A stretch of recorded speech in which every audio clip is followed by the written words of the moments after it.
በህልም አንበሳ ማየት ምንድነው? በህልም አንበሳ ማየት አብዛኛውን ጊዜ ከኃይል፣ ከስልጣንና ከውስጥ ጥንካሬ ጋር የተያያዘ ነው።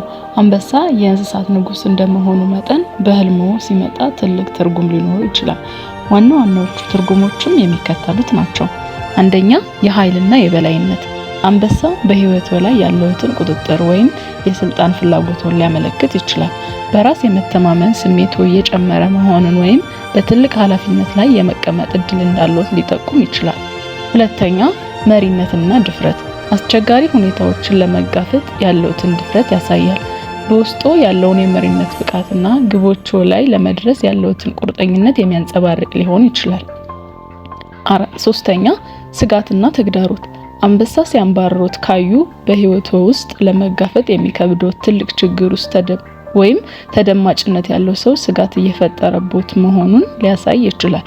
አንበሳ ሲያጠቃውት ካዩ ደግሞ አንድ ጠንካራ ተቃዋሚ ሊገጥመውት እንደሚችል ወይም በራሱ ስሜት ለምሳሌ በቁጣ እየተሸነፉ እንደሆነ የሚጠቁም ማስጠንቀቂያ ሊሆን ይችላል።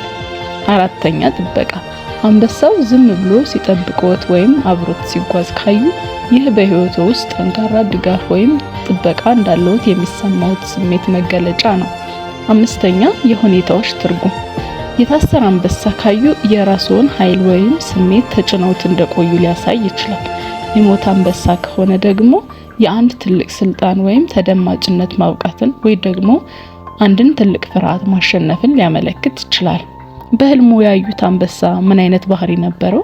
የተረጋጋ ነበር ወይስ የሚያስፈራ? ለበለጠ የህልም ፍቺ ይሄን ቻናል ሰብስክራይብ በማድረግ ቤተሰብ ይሁኑ።